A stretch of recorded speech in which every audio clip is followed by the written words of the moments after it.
శ్రీ గురుభ్యో నమః. చిన్ననాటి చందమామ కథలకు స్వాగతం.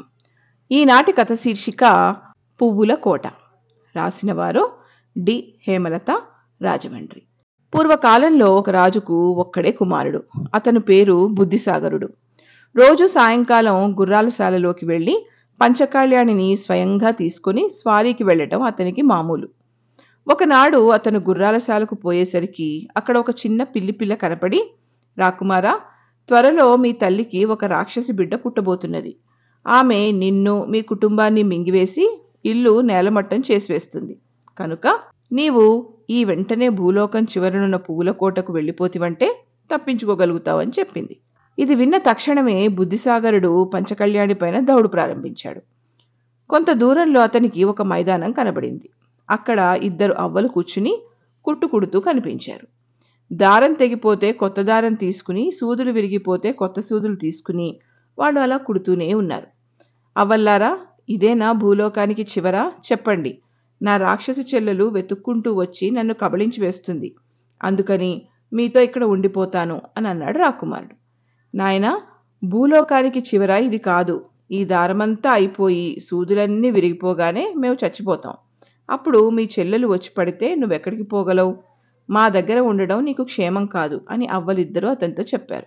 తన బతుకు ఒంటిపాటు అయినందుకు విచారిస్తూ బుద్ధిసాగరుడు మళ్లీ దౌడు తీసి ఒక అడవి చేరుకున్నాడు. అక్కడ చెట్టు పీకుడుగాడు పెద్ద పెద్ద వృక్షాలను పీకి పడవేస్తుంటే అవి పెళపెళా శబ్దం చేస్తూ ఉన్నాయి. రాకుమారుడు అతనితో, అబ్బి, ఇదేనా భూలోకానికి చివర? చెప్పు. నా చెల్లెలు వెతుక్కుంటూ వచ్చి నన్ను కబళించి వేస్తుంది. అందుకని నీతో ఇక్కడ ఉండిపోతాను అన్నాడు. నాయనా, భూలోకానికి ఇది చివర కాదు. ఇంకా కొద్ది చెట్లే ఉన్నాయి. అవి పీకడం పూర్తి కావడంతో నా ఆయువు తీరిపోతుంది.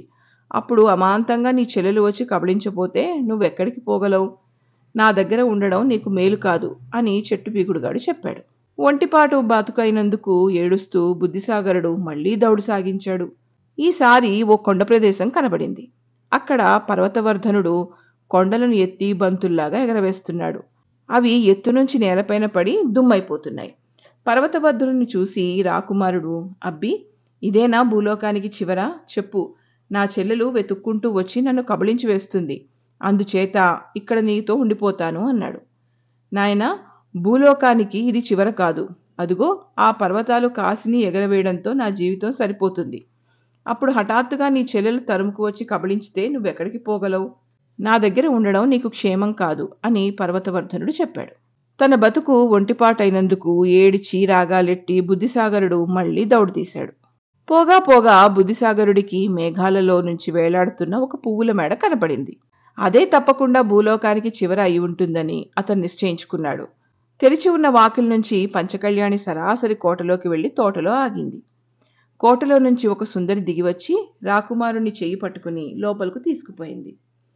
అబ్బాయి, నువ్వు వెతుక్కుంటూ వచ్చిన ఆ భూలోకం చివర ఇదేను. ఇంతకాలానికి నువ్వు ఇక్కడికి వచ్చినందుకు నాకు సంతోషంగా ఉంది. ఏకాంతంగా ఉండడం వలన ఇంతకాలం నాకేమీ తోచింది కాదు. నా పేరు ఛాయాసుందరి. నాతో ఆడుకుంటూ నువ్వు ఇక్కడే ఉండిపోవాలి అని ఆమె బుద్ధిసాగరుని బలవంతపెట్టింది. ఛాయాసుందరి ఇష్టప్రకారం అతను పువ్వుల కోటలోనే ఉండిపోయాడు. ఆడుతూ పాడుతూ కాలక్షేపం చేస్తున్నాడు. అతను తోటలన్నీ తిరిగేవాడు, చుట్టుపక్కల ఉన్న గుట్టలెక్కేవాడు. అయినా ఛాయాసుందరి అతన్ని ఎప్పుడూ ఆటంకపరచలేదు. ఒక రోజున బుద్ధిసాగరుడు కోటపైకి ఎక్కి చుట్టూ చూశాడు. ఒక దిక్కున తన ఊరు, ఆ ఊళ్ళో పైకప్పు లేచిపోయిన వాళ్ల ఇల్లు, బీటలు వేసిన గోడలు కళ్లకు కట్టినట్లుగా కనబడ్డాయి. ఇదంతా తన రాక్షసి చెల్లెలు చేసిన పని అయి ఉంటుందని అతనికి జ్ఞాపకం వచ్చి ఏడిచి రాగాలు పెట్టాడు. అతని కళ్ళు ఎర్రగా ఉండడం చూసి ఏమిటి కారణం అని అడిగింది ఛాయాసుందరి. నా మనస్సు ఏమీ బాగులేదు. నాకు చెల్లెలు పుట్టి మా కుటుంబాన్ని నాశనం చేస్తుందని పిల్ల కనబడి చెప్పింది. నేనిప్పుడే ఊరికి పోయి నా తల్లిదండ్రులను బతికించగలనేమో చూసి వస్తాను అని రాకుమారుడు మాయామర్మం లేకుండా తన మనసులో బాధ చెప్పాడు. ఛాయాసుందరి ఎంత వద్దని చెప్పినా అతను కాదు కూడదని బయలుదేరాడు. అప్పుడు ఛాయాసుందరి అతనికి ఒక మాయ కుంచే, ఒక మాయా దువ్వెన, 2 మాయా రేగిపళ్ళు ఇచ్చి వాటిని ఉపయోగించే విధానం చెప్పి పంపించింది. పువ్వుల కోట నుంచి తిరిగి వచ్చేటప్పుడు రాకుమారుడికి ముందు పర్వతవర్ధనుడు కనపడ్డాడు. అతను విసరవలసినది ఇంకా ఒక్క కొండ మాత్రమే ఉన్నది. దానితో అతని పని సరి. అందుకని విచారంగా ఉన్నాడు. బుద్ధిసాగరుడు అతనితో విచారించవద్దని చెప్పి తన వద్దన ఉన్న మాయా కుంచె విసిరేసరికి భూమి పటేల్మని బద్దలయ్యి అందులోంచి కోటివేల పర్వతాలు పైకి పుట్టుకొచ్చినాయి. అది చూసేసరికి పర్వతవర్ధనుడికి ఎంతో సంతోషం కలిగింది.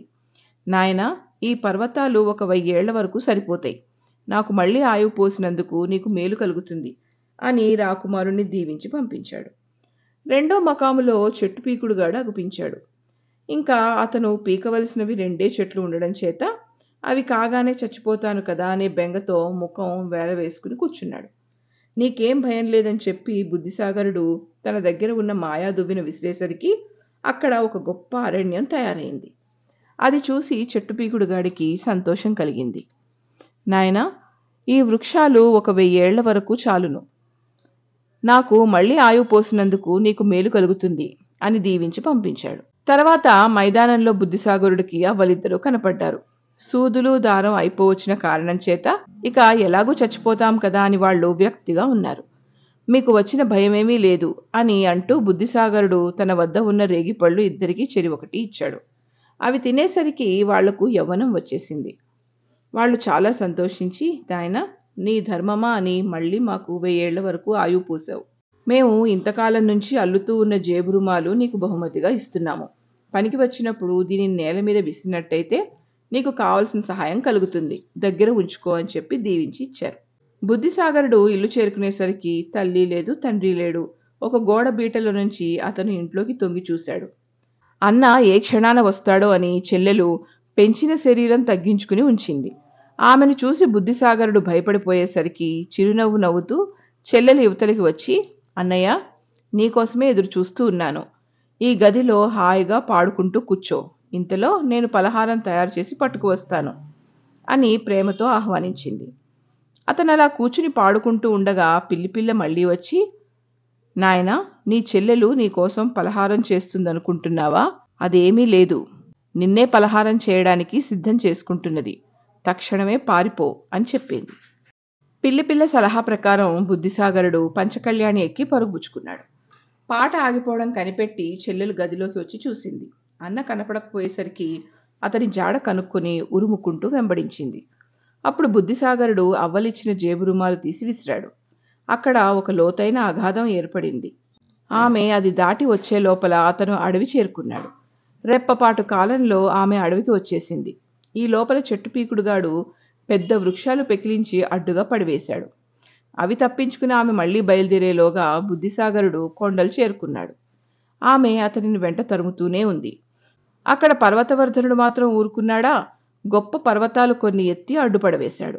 వాటిని తప్పించుకుని ఆమె మళ్లీ వెళ్లే లోపల బుద్ధిసాగరుడు పువ్వుల కోట చేరుకున్నాడు. ఈసారి ఎలా తప్పించుకుంటావు అని అరుస్తూ గోల పెడుతూ ఆమె వెంట పడుతూనే ఉంది.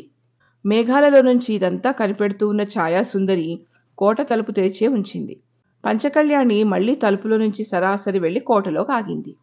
రాక్షసి చెల్లెలు గర్జించుకుంటూ వచ్చి, నా అన్నను నాకిచ్చేయి అని ఛాయాసుందరిని అడిగింది. నేనివ్వను పో అని ఛాయాసుందరి సమాధానం చెప్పింది. ఇక దెబ్బలాడి ఇతనిని జయించలేము, యుక్తి చేయాలి అని ఆమె నిశ్చయించుకుంది. తన శరీరం బాగా తగ్గించి ఒక చిన్న బాలిక రూపంలో ఛాయాసుందరి దగ్గరకు వచ్చి, పోనీ నేనొక మాట చెబుతాను. నన్ను మా అన్నని తాసులో పెట్టి తూచు. ఎవరు ఎక్కువ బరువుంటే వాళ్ళు గెలిచినట్టు. నాకంటే అతను ఎక్కువ బరువైతే మాట్లాడకపోతాను, లేకుంటే ఎత్తుకుపోతాను అని అన్నది. ఈ మాయమాటలకు ఛాయాసుందరి నవ్వి సరేనన్నది. త్రాసు చిప్పలు భూలోకపు చివరకు ఆనేటట్టుగా ఛాయాసుందరి మేఘమండలం నుంచి వేలాడవేసింది. బుద్ధిసాగరుడు ఎక్కిన చిప్ప కిందికంటా దిగిపోయేసరికి కోపం కొద్దీ చెల్లెలు శరీరం పెంచి, ఇదిగో నేనే ఎక్కువ బరువు అంటూ త్రాసు చిప్పలోకి దూకింది. ఆమె బరువుకి త్రాసు చిప్ప తెగిపోయి ఆమె నేల మీదకి దొల్లిపోయింది. ఆ చిప్ప ఎక్కడైతే తెగిపోయిందో బుద్ధిసాగరుడున్న త్రాసు చిప్ప పైకంటా లేచిపోయింది. అతను తెరిచి ఉన్న తలుపులో నుంచి దూరి మేఘమండలంలోని పువ్వుల కోటలోకి వెళ్ళిపోయాడు. కోపం పట్టలేక పళ్ళు కొరుకుతూ ఉన్న చెల్లెని చూసి నవ్వుతూ ఛాయాసుందరి మెల్లిగా కిటికీ తలుపులు మూసివేసింది. అంతటి నుంచి చెల్లెలి పీడ లేకుండా ఛాయాసుందరి బుద్ధిసాగరుడు హాయిగా కోటలో ఆడుకుంటున్నారు. వాళ్ళు పగటిపూట నక్షత్రాలను పట్టుకుపోయి వాటితో ఆడుకుంటారు. అందుకనే పగలు మనకి చుక్కలు కనపడవు. రాత్రిళ్ళు మళ్ళీ పట్టుకు వచ్చి వాటిని మన కోసం ఆకాశం మీద వదిలేస్తూ ఉంటారు. ఇది ఇంతటితో ఈ కథ కంచికి మనం ఇంటికి.